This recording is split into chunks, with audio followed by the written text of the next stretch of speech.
Okay, what we have is a Carrier Weathermaster. It's a heat pump, and it's a 5-ton, and it's R22, and the compressor run load amps is supposed to be 25.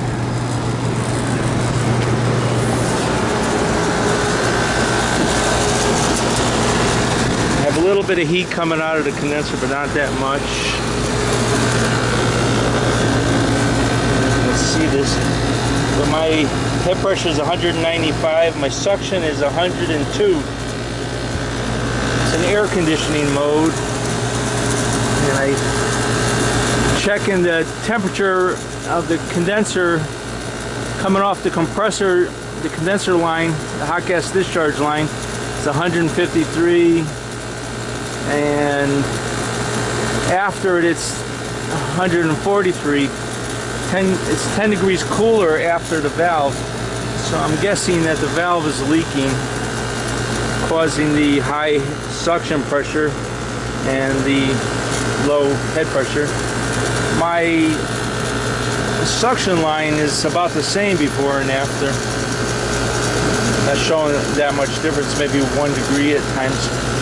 And my compressor amperage, instead of being 25, it's only 12. So I'm either having a problem right now with my heat valve leaking, or a pressure relief valve inside the compressor leaking. So at this point, I'm going to go after put a new valve on here. Try that first. But I have a 10 degree temperature drop before and after on the hot gas discharge line. So I'm guessing that's what's leaking now.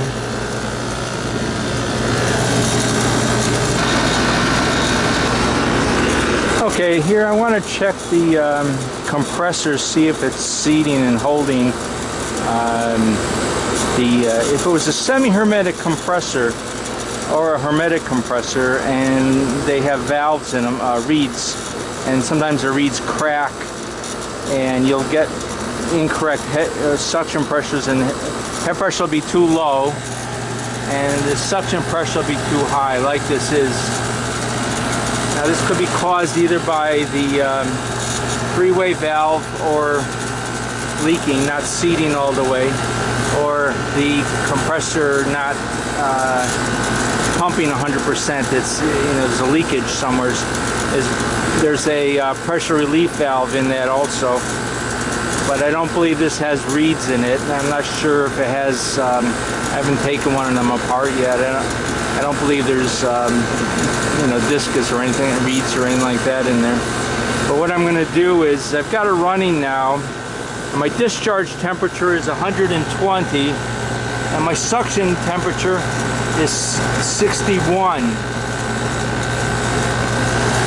And my head pressure is low, and suction pressure is high. But my suction pressure is 60. Now if I shut the compressor off right now, and there's a leakage in there, the hot gas will leak into the suction line because it's a lower pressure. And this value will get high all of a sudden because the pipe will actually get hot. And the discharge pipe is hardly even hot at all. It's just pretty warm, 121. Okay, so let me shut it off and see what happens. Oh, look at that, a Pittsburgh Steelers sweatshirt. This is Cleveland. Pittsburgh Steelers are the rivals. Oh well, I'll leave it there. Okay, let's see.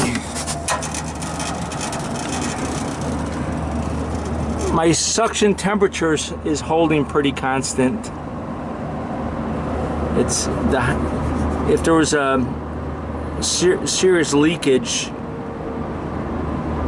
there's serious leakage, this line over here would get very hot. The suction line in the compressor, the hot gas would be leaking through it from the high side to the low side, and that's not happening. So I don't think the problem's in the compressor at all. So we eliminated that. Pretty much this compressor looks like it's good. So what I'm going to do is change the valve. This valve is got some miles on it.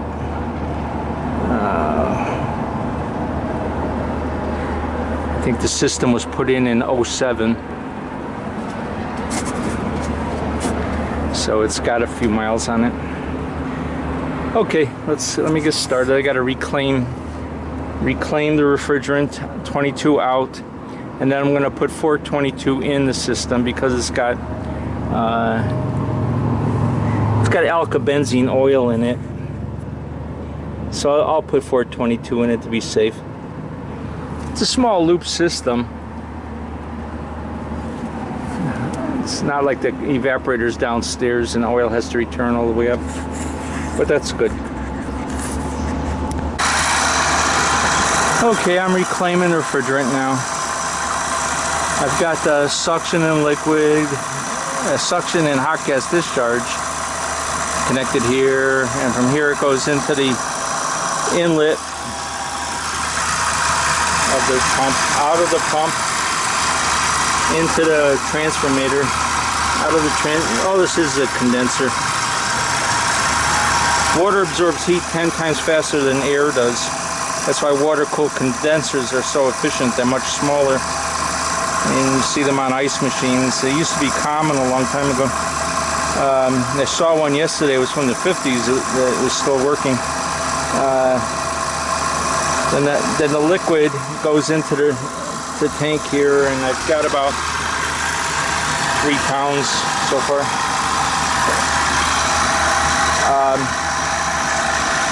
Couple things. This is the new test stove with the Bluetooth on it, and I'm kind of happy to see this.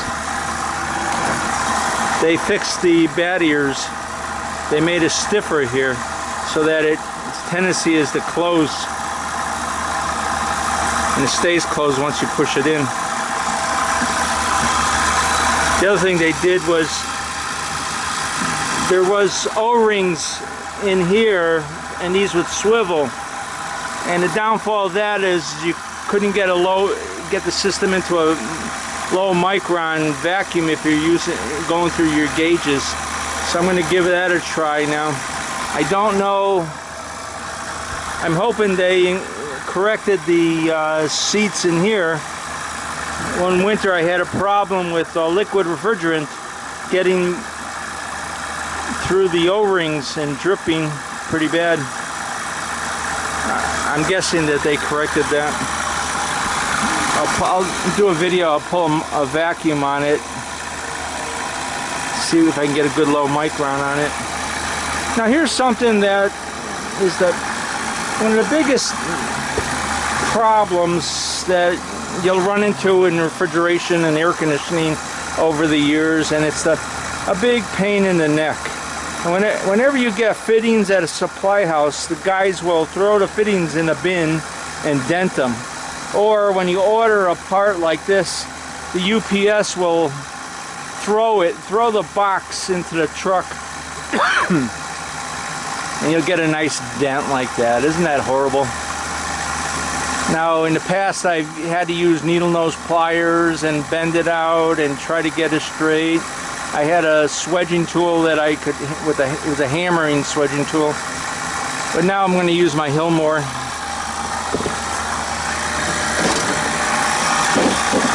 My Hillmore swedge, and that'll correct that problem. I'll fix it now.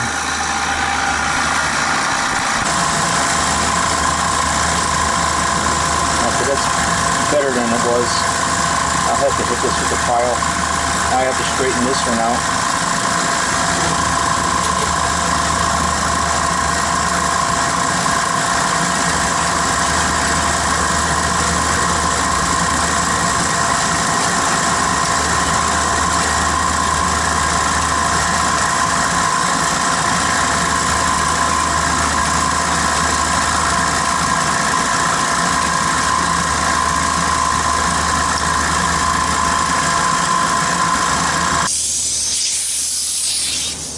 Okay, I'm running nitrogen now into the lines and through the system. I'm trying to displace any remaining refrigerant gas in the lines, and I'm gonna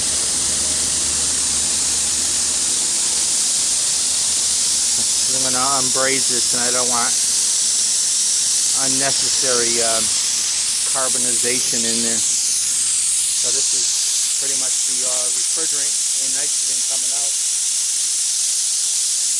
But that's the valve that's got to come out. I took the wires off.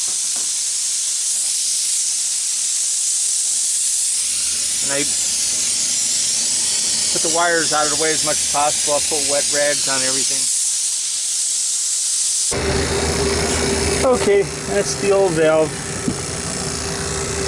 Get that out. Made in China. Made in China. There's a new valve. I put it all in. I had to cut it here and over here to get it in. I put a sight glass on this. And I was told you could put a sight glass on it, and it has to be filled on a full load, when it's a full load on the unit, not when it's not when the store is cooled off. It's got to be when the store is warm in the beginning. That'll show you the full charge. And I put a new dryer filter on it, and I dated it. It's hard to see, but I put a date on it. I put the new refrigerant on it right next to the suction valve here, so no mistakes. And I'm pulling a vacuum on it.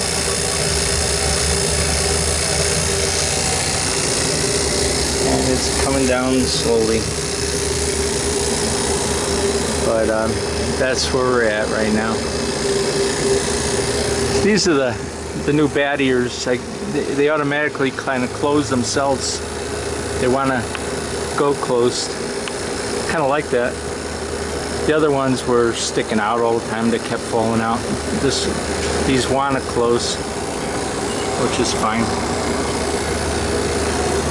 But gotta turn it off. But now I'm just pulling the vacuum on it. Gotta put all the tools away. A lot of tools, a lot of stuff. Need a lot of equipment to do this work.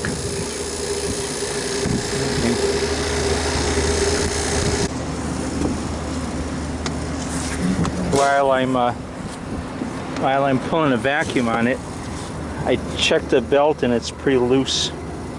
So I just loosened these two bolts up here. And this carrier unit has these slots in it. It's kind of nice. You can just use a screwdriver and get the snug. And you don't want it too tight, but you don't want it loose either.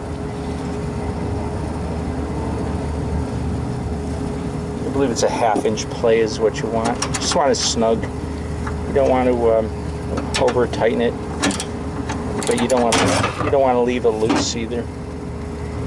Belts will pop off if you don't. It's good to catch these before you get into the summertime.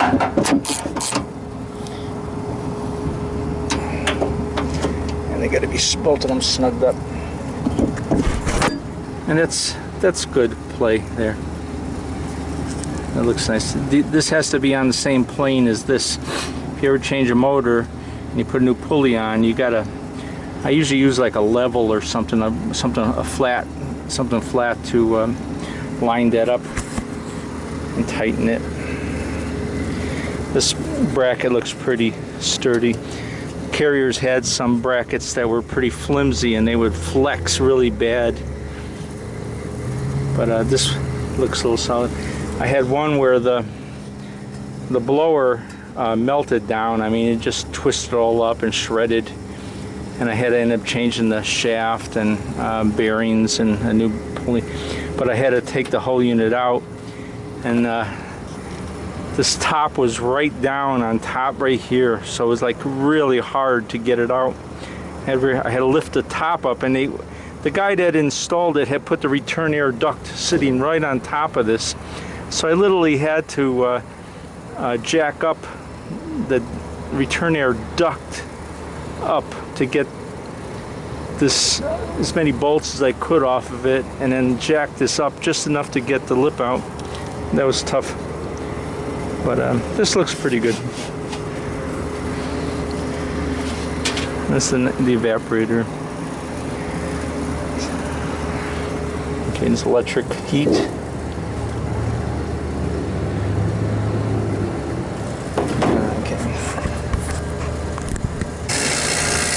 Okay, my vacuum's down to 264 microns, so I'm going to leave it at that. I don't want to go down below 250. So that's a very good vacuum. Time to shut that off.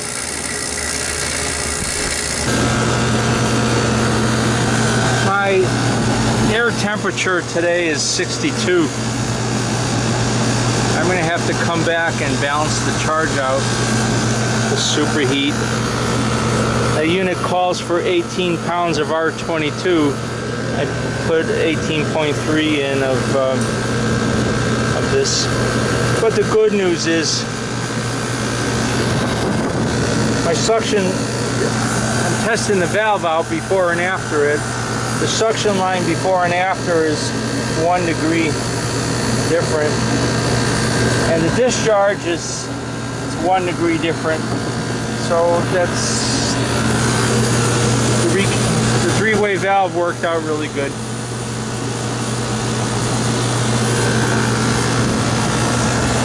Okay guys, that's it for today.